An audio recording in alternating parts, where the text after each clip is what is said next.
ಬಾಯಿ ನೀರೂರಿಸುವಂತಹ ಹಾಗೆಯೇ ಬಾಯಿಗೆ ಸಖತ್ ರುಚಿ ಕೊಡುವಂತಹ ಒಂದು ಖಡಕ್ ಬೆಳ್ಳುಳ್ಳಿ ಚಟ್ನಿಯನ್ನು ತುಂಬಾ ಸುಲಭವಾಗಿ ಹೇಗೆ ಮಾಡ್ಬೋದು ಅನ್ನೋದನ್ನು ಇವತ್ತಿನ ವಿಡಿಯೋದಲ್ಲಿ ಹೇಳ್ಕೊಡ್ತಾ ಇದ್ದೇನೆ. ಇದನ್ನ ಒಂದ್ಸರಿ ನಾವು ಮಾಡಿಕೊಂಡ್ರೆ ಎಷ್ಟು ದಿನ ಬೇಕಾದರೂ ಆರಾಮ್ಸೆ ಇಡ್ಬೋದು, ತುಂಬಾ ಚೆನ್ನಾಗಿರುತ್ತೆ. ನನ್ನ ಈ ವಿಡಿಯೋ ನಿಮ್ಗೆ ಇಷ್ಟ ಆದರೆ ಲೈಕ್ ಮಾಡಿ, ಬೇರೆಯವ್ರಿಗೆ ಶೇರ್ ಮಾಡಿ ಕೂಡ.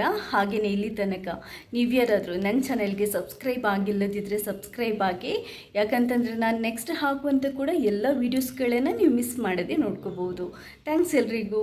ಈ ಖಡಕ್ ಬೆಳ್ಳುಳ್ಳಿ ಚಟ್ನಿ ಮಾಡಲಿಕ್ಕೆ ನಾನು ಒಂದು 6 ಗುಂಟೂರು ಮೆಣಸು ತಗೊಂಡಿದ್ದೇನೆ, ಒಂದು 8 ಬ್ಯಾಡಗಿ ಮೆಣಸು ತಗೊಂಡಿದ್ದೇನೆ, 2 ಮೆಣಸನ್ನು ಒಟ್ಟಿಗೆ ಹಾಕಿ ಮಾಡುವಂಥದ್ದು. ಇದಕ್ಕೆ ಬಿಸಿ ನೀರನ್ನು ಹಾಕಿಬಿಟ್ಟು ಸ್ವಲ್ಪ ಹೊತ್ತು ನೆನೆಯಲಿಕ್ಕೆ ಬಿಡಬೇಕು. ಅಟ್ಲೀಸ್ಟ್ ಒಂದು 10 ನಿಮಿಷ ಆದರೂ ಇದನ್ನ ಬಿಟ್ಬಿಡಬೇಕು. 10 ನಿಮಿಷ ಆದಾಗ ಮೆಣಸು ಸಾಫ್ಟ್ ಆಗುತ್ತೆ. ಈ ನೀರಲ್ಲಿ ಒಂದ್ಸರಿ ಈ ಥರ ತೊಳೆದ್ಬಿಟ್ಟು ಮೆಣಸನ್ನು ಚೆಂದ ಮಾಡಿ ಫಿಲ್ಟರ್ ಮಾಡಿ ಬಸಿದ್ಬಿಟ್ಟು ಇಟ್ಬಿಡೋಣ. ನೀರಿನ ಪಸೆ ಎಲ್ಲ ಆರಿಸ್ಬಿಟ್ಟು ಇಟ್ಬಿಡೋಣ. ಇವಾಗ ಮೆಣಸಿನ ಹೊರತಾಗಿ ಇದಕ್ಕೆ ಒಂದು 18ರಿಂದ 20 ಬೆಳ್ಳುಳ್ಳಿ ಎಸ್ಲು, 1 ತುಂಡು ಶುಂಠಿ, ಸ್ವಲ್ಪ ಕರಿ ಲೀವ್ಸ್, ಆಮೇಲೆ ಒಂದು ಈರುಳ್ಳಿನ ಚಿಕ್ಕದಾಗಿ ಕಟ್ ಮಾಡ್ಕೊಂಡು ಇಟ್ಕೊಂಡಿದ್ದೀನಿ. ಸ್ವಲ್ಪ ಜೀರಿಗೆ ಬೇಕು. ಈರುಳ್ಳಿ ಬೇಕಾದರೆ ನೀವು ಸ್ಕಿಪ್ ಮಾಡ್ಬೋದು. ಮೊದಲು ಈ ಇಂಗ್ರೀಡಿಯೆಂಟ್ಸ್ನೆಲ್ಲನ ಫ್ರೈ ಮಾಡಬೇಕು. ಸ್ಟವ್ ಮೇಲೆ ಒಂದು ಪ್ಯಾನ್ ಇಟ್ಬಿಟ್ಟು 1 ಸ್ಪೂನ್ ಎಣ್ಣೆ ಹಾಕಿ, ಕೊಕೊನಟ್ ಆಯಿಲ್ ಹಾಕ್ತಾ ಇದ್ದೀನಿ ನಾನು. ನೀವು ಬೇರೆ ಯಾವುದಾದ್ರೂ ಆಯಿಲ್ ಯೂಸ್ ಮಾಡ್ಬೋದು. ಮೊದಲಿಗೆ ನಾವು ಬೆಳ್ಳುಳ್ಳಿ ಮತ್ತು ಶುಂಠಿನ ಹಾಕಿಬಿಟ್ಟು ಚೆನ್ನಾಗಿ ಫ್ರೈ ಮಾಡ್ಕೋಬೇಕು. ಬೆಳ್ಳುಳ್ಳಿ ಎಷ್ಟು ನೀಟಾಗಿ ಫ್ರೈ ಆಗುತ್ತೆ ಅಷ್ಟು ಸಖತ್ತಾಗಿ ಈ ಚಟ್ನಿದು ಫ್ಲೇವರ್ ಬರುತ್ತೆ. ಫಸ್ಟ್ ಒಂದು ಸ್ವಲ್ಪ ಬೆಳ್ಳುಳ್ಳಿನ ಫ್ರೈ ಮಾಡಿದ ನಂತರ ನಾವು ಈರುಳ್ಳಿ ಮತ್ತು ಕರಿ ಲೀವ್ಸನ್ನು ಹಾಕ್ಕೊಂಡು ಫ್ರೈ ಮಾಡ್ಕೋಬೇಕು. ಮೀಡಿಯಮ್ ಉರಿಯಲ್ಲೇ ಇಟ್ಕೊಂಡು ಮಾಡಿ, ಉರಿ ಜಾಸ್ತಿ ಮಾಡೋದೇನೋ ಬೇಡ, ಯಾಕಂತಂದರೆ ಕರಟಿ ಹೋದರೆ ಚಟ್ನಿ ಕಹಿ ಬರುತ್ತೆ. ಬೆಳ್ಳುಳ್ಳಿ ಈರುಳ್ಳಿ ಎಲ್ಲ ಮೀಡಿಯಮ್ ಫ್ರೈ ಆದ ನಂತರ ಜೀರಿಗೆ ಇರುತ್ತಲ್ವ, ಜೀರಿಗೆನ ಹಾಕ್ಕೊಂಡು ಫ್ರೈ ಮಾಡ್ಕೊಳ್ಳಿ. ಜೀರಿಗೆನೇ ಫಸ್ಟೇ ಹಾಕೋಬೇಡಿ, ಯಾಕಂತಂದರೆ ಕರಟಿ ಹೋಗುತ್ತೆ ಜೀರಿಗೆ. ಕೊನೆಯದಾಗಿ ಜೀರಿಗೆನ ಹಾಕ್ಕೊಂಡು ಒಂದು ಸ್ವಲ್ಪ ಹೊತ್ತು ನಾವು ಫ್ರೈ ಮಾಡಿಕೊಂಡ್ರೆ ಬೆಳ್ಳುಳ್ಳಿನೂ ಕರೆಕ್ಟಾಗಿ ಫ್ರೈ ಆಗಿರುತ್ತೆ, ಎಲ್ಲದೂ ನೀಟಾಗಿ ಫ್ರೈ ಆಗಿರುತ್ತೆ. ಇದು ಇಂಗ್ರೀಡಿಯೆಂಟ್ಸ್ ಎಲ್ಲ ಫ್ರೈ ಮಾಡಿದ ನಂತರ ನಾವು ಕೊನೆಯದಾಗಿ ಮೆಣಸನ್ನು ಹಾಕೊಳ್ಳುವಂಥದ್ದು.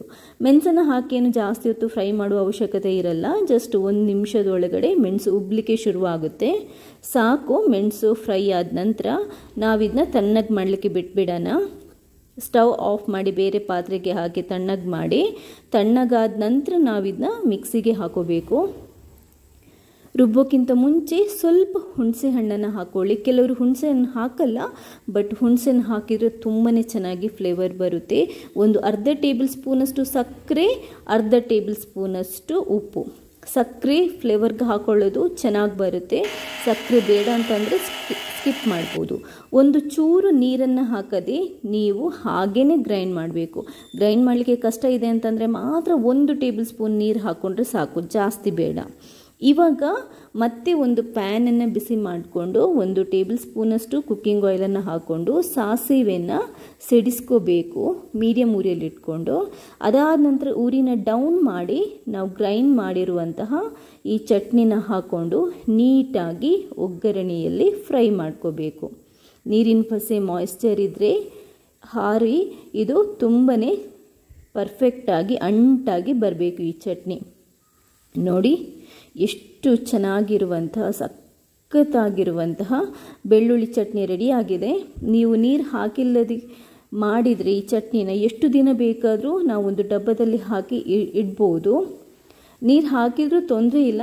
ನೀವು ಫ್ರೈ ಮಾಡ್ತಿರಲ್ವ ಒಗ್ಗರಣೆ ಹಾಕಿ, ಆವಾಗ ಚೆನ್ನಾಗಿ ಫ್ರೈ ಮಾಡ್ಕೊಳ್ಳಿ, ಆವಾಗ ನೀರಿನ ಪಸೆ ಆರುತ್ತೆ. ರೈಸಿಗೆ ಕೂಡ ಸೈಡ್ ಡಿಶ್ ಆಗಿ ತುಂಬಾ ಚೆನ್ನಾಗಿರುತ್ತೆ ಈ ಚಟ್ನಿ. ಮಳೆ ಟೈಮಲ್ಲಿ ಈ ಚಟ್ನಿನ ನಾವು ಮಾಡಿಟ್ಕೊಂಡ್ರೆ ರೈಸ್ ಊಟ ಮಾಡುವಾಗ ಚಪಾತಿ ರೋಟಿಗೆ ತಿನ್ಕೋಬೋದು ಸೈಡ್ ಡಿಶ್ ಆಗಿ. ತುಂಬ ಜಾಸ್ತಿ ತಿನ್ನೋಕೆ ಹೋಗಬೇಡಿ, ಯಾಕಂತಂದರೆ ಸಖತ್ ಕಡಕಿರುತ್ತೆ, ಸಖತ್ ದೇಹನ ಹೀಟ್ ಮಾಡುತ್ತೆ. ಇದು ಬಾಯಿ ರುಚಿ ಆಗಲಿಕ್ಕೆ ನೆಂಚ್ಕೊಳ್ಳೋಕ್ಕೆ ಇದನ್ನ ತಿನ್ಬೋದು. ತುಂಬ ಬಾಯಿಗೆ ರುಚಿ ಕೊಡುತ್ತೆ. ಈ ನಿಮಗೆ ಖಡಕ್ ಚಟ್ನಿಯ ರೆಸಿಪಿ ಇಷ್ಟ ಆದರೆ ಲೈಕ್ ಮಾಡಿ, ಬೇರೆಯವ್ರಿಗೆ ಶೇರ್ ಮಾಡಿ. ಹಾಗೆಯೇ ನನ್ನ ಈ ಪ್ರಯತ್ನನ ಇದೇ ಥರ ಸಪೋರ್ಟ್ ಮಾಡ್ತಾನೆ ಇರಿ. ಥ್ಯಾಂಕ್ಸ್ ಎಲ್ರಿಗೂ.